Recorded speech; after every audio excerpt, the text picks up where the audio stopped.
So I don't know if you've ever had an opportunity to teach little kids how to read, but it's very complicated. I have my two kids, they're in kindergarten and first grade, and kindergarten is when they start really trying to put words and sentences and all that kind of stuff together. And Willow, my daughter, when she was in kindergarten, she did really well.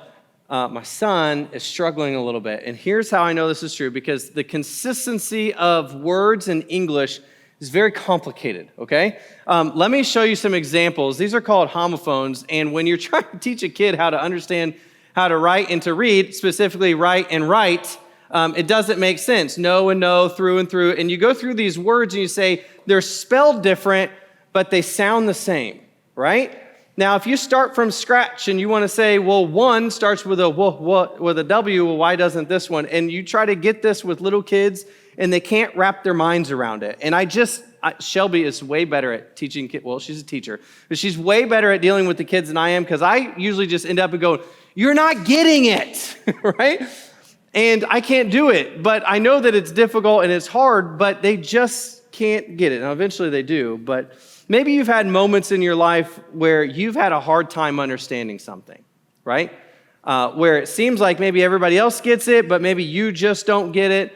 Or you just can't wrap your mind around it. There are things in life that are difficult sometimes when you think of like politics or finance or religion, even social issues. Sometimes it's just difficult for us to wrap our minds about what we believe or how we're supposed to see things, all those type of things. I think it's true of the Bible as well, where sometimes there are things in the Bible that it's just hard to understand. And it's just hard to grasp like what that really means and what it's supposed to mean for us and all those type of things. You know this, that Jesus taught in parables, right?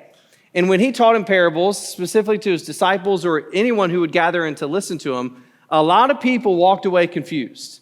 They walked away going, I don't know what he was talking about. One time, Jesus actually told a parable and then said, let me tell you like word for word what this means. Now, parables are stories that have a kingdom meaning, and Jesus taught these for people to understand, but sometimes they're hard. We just can't get it. So this series that we're going to do is called Please Explain, is going to be about some parables that Jesus taught that we really need to understand.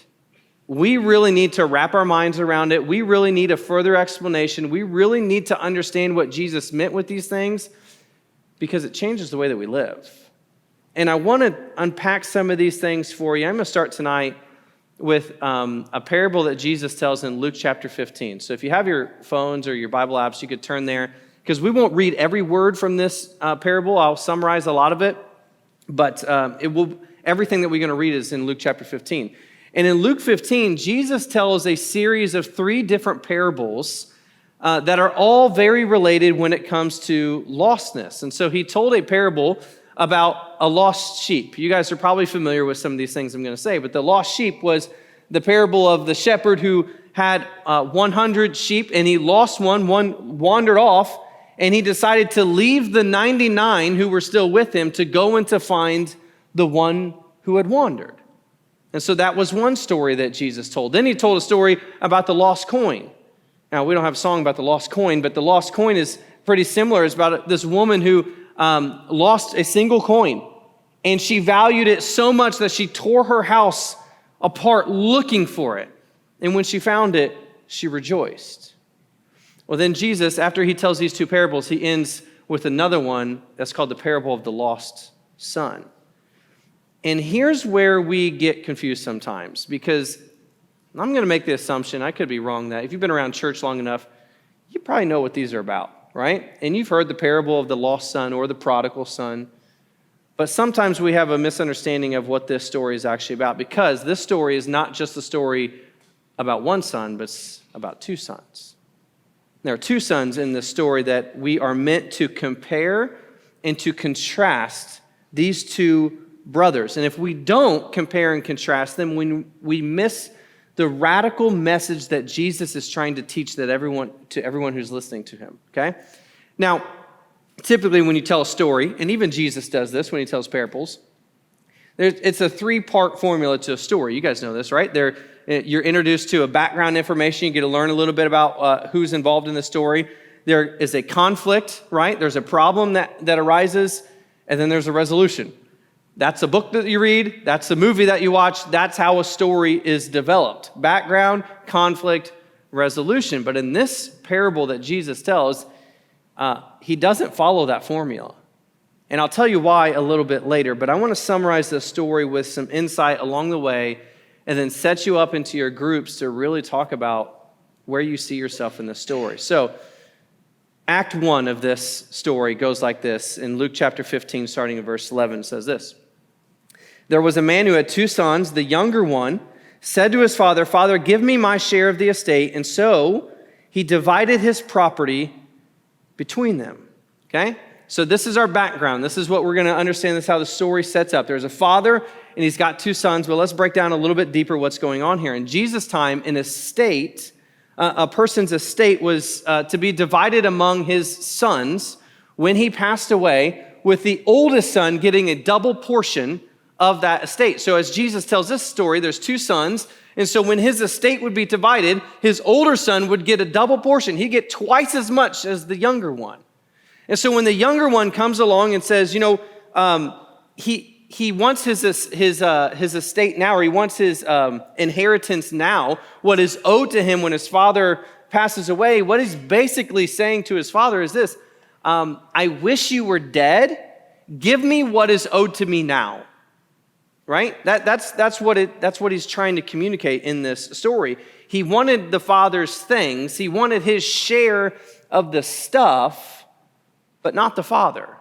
Because he says, give me my stuff, and then he leaves, right? And so the Greek word here for estate, or when it says he divided his property between him, is a word that means his life. He divided his life among these 2 sons. And the only way that he could have done that was to sell some property, right?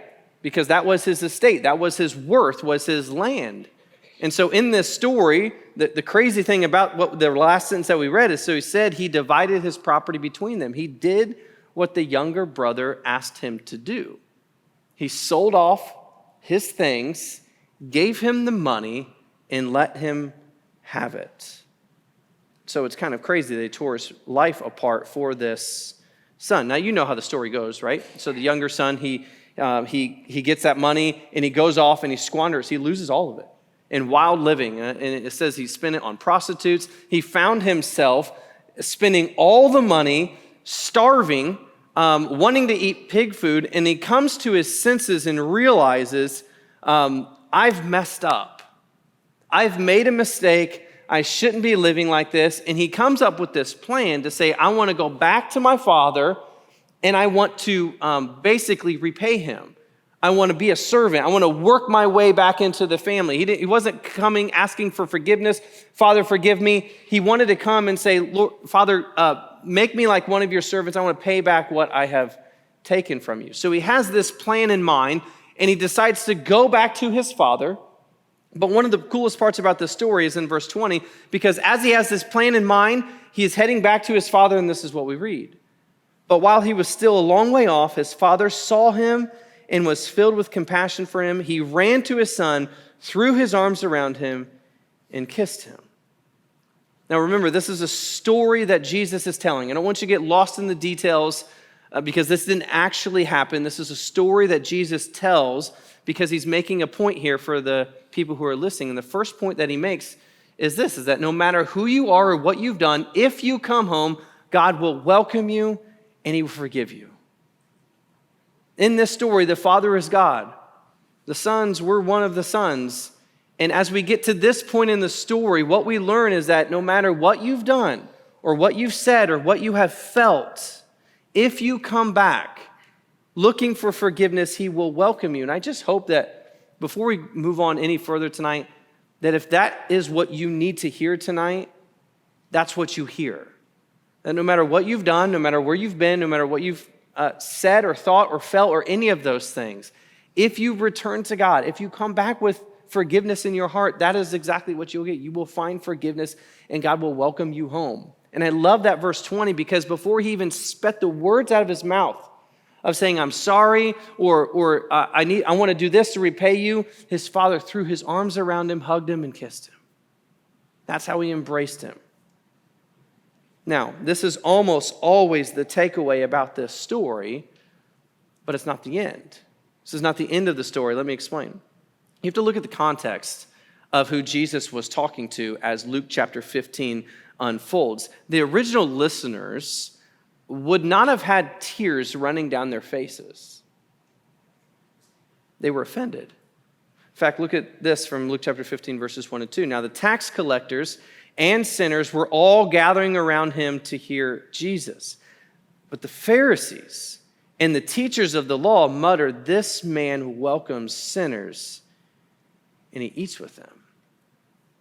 And so here we have a group of people who are listening to Jesus. Some despised and far from God. That's be the tax collectors and the sinners. They were far from God. And the other side was the religious elite, the people who had it together, the people who followed all the rules, the people that everybody looked up to for religious authority. Maybe the tax collectors and the sinners, when they heard Jesus tell this part of the story, maybe their eyes did water up, thinking, wow, maybe there is a God that no matter what I've done, all the mistakes that I've made, will forgive me and welcome me back home. But for the rest, the Pharisees, the teachers of the law, I wonder what was going through their minds. Because that's not the message that they taught. That's not the scripture that they would be sharing with others. How did the religious leaders take it? I'm not sure, but here's what I know. Jesus kept talking. And the story did not end there. We get to Act 2 of this story because a new conflict arises. And now it's not just about the younger brother and all the things that he's lost and squandered away and the forgiveness that he has found, but now the older brother comes into the scene because the father decided to throw a party for his younger son who had come home. So he wants to throw this big feast. And so we read this in verses 22 through 24. It says this, "But the father said to his servants, 'Quick, bring the best robe and put it on him. Put a ring on his finger and sandals on his feet. Bring the fattened calf and kill it. Let's have a feast and celebrate, for this son of mine was dead and is alive again. He was lost and is found.' And so they began to celebrate." And at that point of the story, the older brother had not come back home. He was out in the field working, and he had come back, and he had not yet learned that his younger brother has returned. But when he learns of it, it's his turn to assault the integrity of the family because he was not happy with this reunion. In fact, I told you that we read that the father decides to throw a party for the younger one who has come home, but when the older brother comes back from the field and learns what the father has done, he refuses to go into the party. He makes his dad, his father, come out of the party and pleads with him. By not going into the party, he's refusing his younger brother back into the family. By forcing his father out of the party and into a conversation with him, he's disgracing him. I want you to look at these words from verse 28 of this, just to show you what the scripture says. It says, "The older brother became angry, and he refused to go in. And so his father, he went out, and he pleaded with him, but he answered his father, 'Look, all these years I've been slaving for you, and I never disobeyed your orders. Yet you never gave me even a young goat so I could celebrate with my friends. But when this son of yours, who has squandered your property with prostitutes, comes home, you kill the fattened calf for him?'" He's furious. He doesn't even refer to him as his brother. He says, "This son of yours," right? You see that in there? Like when I read that, sometimes the thing that I think of is, I have a dog at home, and when my dog does something bad, like he chews something up or he pees on the carpet, you know what my wife says? She says, "Your dog peed on the carpet," right? It's our dog, right? She doesn't say our dog made a mess. She says your dog, right? So it's like, that's the image that I get. When things go bad, it's just my dog. And so when this brother says, "This son of yours," not my brother, this son of yours, look what he's done. He's refusing him re-entry into this family. He's upset about the cost. Here's a couple things you have to recognize. You remember how the inheritance worked, right? And so when the father sold off the third of that inheritance to give to the younger son, and he comes back, what's left? The 2/3 that belongs to who? The older son. And so this feast, this party, was all at his expense. Everything that's left is his inheritance. It's going to be his one day. So he's upset about the cost. He's upset about the extravagance, right? And so he says, listen, here's another thing you need to understand. This fattened calf that they killed, this was not something you did just for a nice dinner. A fattened calf was a delicacy in the first century. It was something that you did for the entire village, right? You killed a fattened calf and you invited everybody to come eat. That's what you did. And so this was supposed to be a great moment of joy and celebration for the father. And the older brother turns it into, you've never even given me a goat. And I've always been here. I've always obeyed you. So here's what we learn about the older brother. He also cares about the father's things, but not so much the father. He believed that because of his behavior or his obedience that he should be blessed. Look at how Jesus ends the parable in verse 31.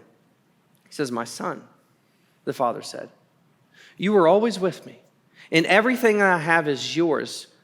But we had to celebrate and be glad because this brother of yours was dead and is alive again. He was lost and is found. You see, the father, he wanted both sons to be at the feast. But here's what I want you to notice. Jesus ends the parable with a cliffhanger, right? What happened? Did the son go back into the party? Did he stay outside? Did the father plead with him some more? Like what happened? And Jesus ends the story with this, with a question, with uncertainty. And here's why I think he does that. I think it's because he wants the listener to decide what happens next. Here's why I tell you to explain that, or why I say that. In Act 1 of the younger brother, the sin is very obvious, right? He asks for the money. He wishes the father dead. He goes out and he spends it on prostitutes and wild living. Very sinful, very obvious that he disobeyed, disrespected, did things wrong. It's very clear to see for all of us. But Jesus kind of flips the script a little bit because at the end of the parable, it's the older brother who has found himself alienated from the father. Both in the parable have been alienated, one by being bad and one by being good. Both of them, by their decisions, have separated themselves from the father, and so at different points, they are both lost. They are both separated by their behavior. There are two kinds of lostness. One by morality and religion, like the older brother, and one by immorality and irreligion. Both are lost in Jesus' eyes. So here's how I think about this, and I think this is true, and I want you to follow with me. The older brother, you got to think of his attitude. He tries and tries and tries to be good. Therefore, the father owes me. And if you were to think about that in terms of our life and our relationship with God, because again, this is a parable, right? This is Jesus telling a story of usually the father is God in the story and everybody else under him, that's us, right? And so he tells the story, and if you think about it like in our lives, in our relationship with God, have you ever had this type of feeling? I try and try and try to be good, therefore God owes me a good life and should take me to heaven. If that's the attitude of your heart, Jesus is a great example for you. He's a great teacher for you, but he's not your Savior. Because that's not the gospel. The gospel is not, I try to be good and I'm kind of good. Well, maybe I mess up sometimes, but I'm not as bad as those people. Therefore, God should give me a good life, a relatively good life. And when it's all said and done, he should take me to heaven because of how I have lived. But here's the truth of this parable that I want you to see that maybe you've lost in translation over the years. Is that moral conformity can separate you from God as much as sinful activity. And that is a hard truth to take if you can understand what this means. How good you live can separate you from God as much as sinful activity based on the condition and the disposition of your heart. And there's a lot to unpack there. I don't have time for all of it. Here's what I want you to see. Jesus tells this story, this parable for a reason. The listeners are important. Some people in that setting needed to hear this. They needed to hear that no matter what I have done, if I come home, God will accept me and forgive me. There were people, tax collectors and sinners, who needed to hear that. But the rest of the listeners, the Pharisees, the religious elite, the teachers of the law, they needed to hear the other side of the story. That sometimes it is our goodness, our righteousness that is keeping them from the party. And it's rooted in pride. I want you to listen to me, and I don't want you to misunderstand what I'm trying to communicate. Obedience to God is not wrong. It is not wrong. But we obey to resemble God, to show our love for God, not to be blessed by God. And there's a big difference between the attitude of those two things. There's a whole thing, if you were to spend some time, maybe some of you are aware of it, of something that's called the prosperity gospel. That's out there, that is that if you give, if you live good, if you do the right things, then God will bless you in this life. That's not the gospel. That's not what we see. That's not the truth. That's just not how this works. Blessings in life are not the result of your actions. They are the result of God's grace and His mercy. And I need you to hear that tonight, because you may find yourself over the next 10, 15 years of your life sitting in the seats of different churches as you go to college or as you become a young adult, and you may hear things that are not the gospel. And one of the things that is out there is if you obey and if you live right, God will bless you. Blessings from God are from His grace and His mercy, not from your obedience. I don't have an outline for you today, but I have a challenge for you based on Jesus' parable, because He didn't end with a resolution, because the story is still being written. And I think it's easy for us at times to see ourselves in the younger brother, right? We mess up. We do wrong, we need forgiveness, right? Next week, if you come here, we're going to talk about forgiveness and how God has forgiven us and how we should forgive others. It's easy to see ourselves in the younger brother story. Sometimes it takes a little bit of maturity to see yourself in the older brother. So how do you see yourself in the elder brother in this story?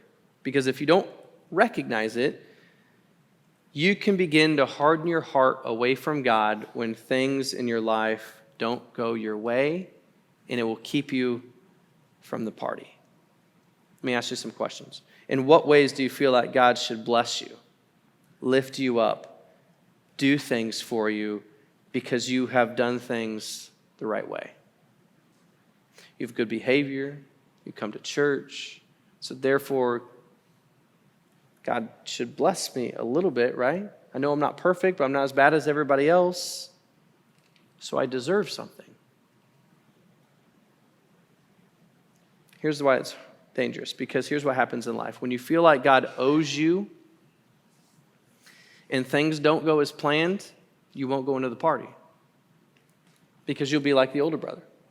I've kept the rules. I've obeyed you. I've always been here, but you have never given me the one thing that I wanted, whereas look at these people. There are stories that I could tell you how this is true in my life. I really don't have the time to do it right now, but I would tell you that I've been here, and I don't want you to feel ashamed if you've been there. I could still be that. I could still be the older brother, where I feel like I am living in moral conformity, I'm living in obedience. And sometimes that does create separation between me and God, and it's rooted in pride. And that's what I want you to think about and consider tonight. The idea that we deserve good things or good things to happen to us because of how we live is not what Jesus taught. It's not the gospel. Rather, here's what Jesus is teaching. If you've tuned out, if you've gotten lost, here's what He's teaching. Is that you should love the Father more than you love the Father's things. That's got to be true of both of those brothers. That's what He wanted. He wanted them to love Him and not the estate, not how they could be blessed, not what they could be given. You saw the younger brothers do this very clearly. I wish you were dead, give me my stuff. The older brother did it more religiously. I'm going to obey so that you will give me the stuff. They both wanted the Father's stuff, but they both neglected the Father. And so tonight, here's my challenge, the response. What I just want you to consider is I want you to open your heart to God, to be honest with Him in some capacity, and ultimately this, to desire Him. Make that the condition of your heart, to desire Him over what He can provide for you, over the blessings. If I were to sum it up in one sentence, it would be this. It would be a relationship with God is the ultimate prize in life. Not the stuff, not the blessings, not what it can provide for you, your relationship with him. And so I want you to be encouraged today to love God, and a relationship with God is the goal, not what you get from it.